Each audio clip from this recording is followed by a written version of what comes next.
Hello everyone. I welcome you all to the online certificate course on basic concepts of income tax and GST.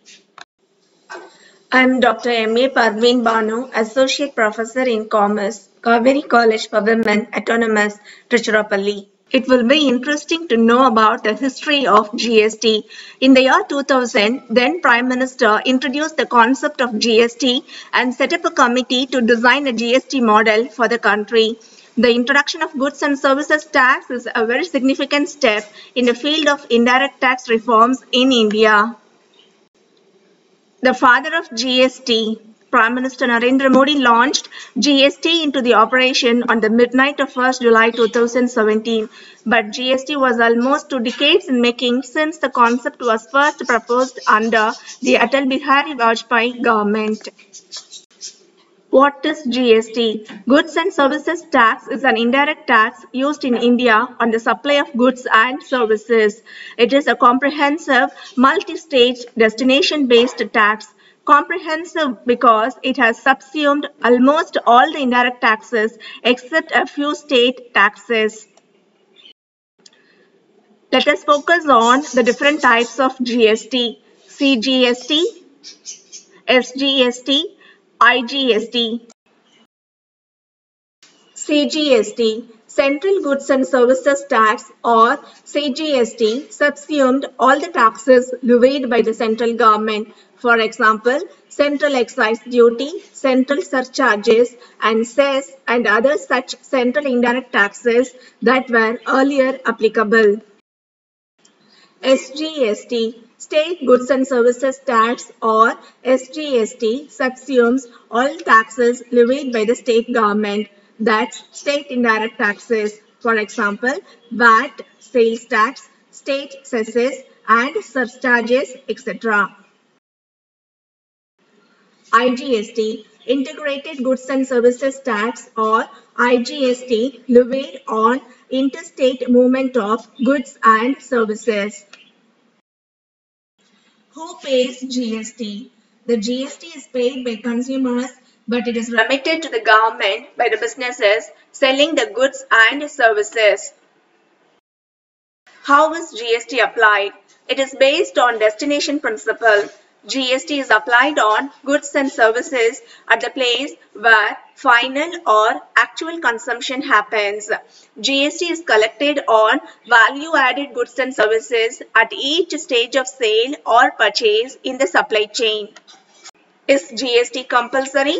In the GST regime, businesses whose turnover exceeds Rs 40 lakhs is required to register as a normal taxable person. This process of registration is called GST registration. Who has to file GST?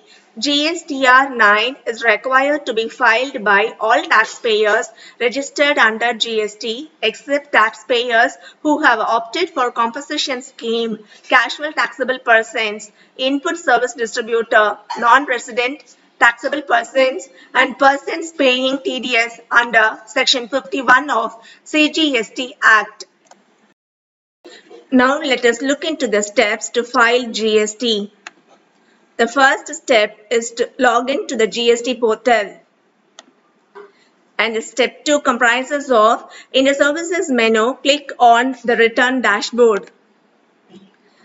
Step 3, concentrate on financial year and the return filing period.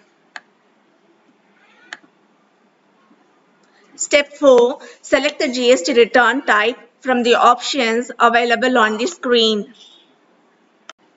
The important part of GST is its objectives. The basic objective of GST is to remove cascading effect of the taxes. Cascading effect of taxes mean levy of tax on tax. GST would be levied only towards the net value added portion and not towards the entire portion of value, as the taxpayer would enjoy input tax credit. Now we shall focus on the features of GST. GST has been introduced as a single unified tax reform. Input tax credit system. One of the most prominent GST features in India is the input tax credit.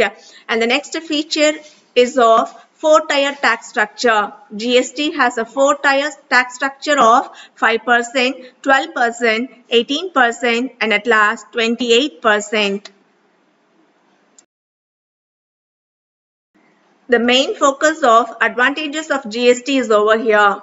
GST eliminates the cascading effect of tax, higher threshold for registration, composition of scheme for small businesses, simple and easy online procedure. The number of compliances involved is lesser. Defined treatment for e-commerce operators. It also improves efficiency of logistics and whereby unorganized sector is regulated under GST. In this module, we have made an attempt to analyze the overall view of goods and services tax. Thank you.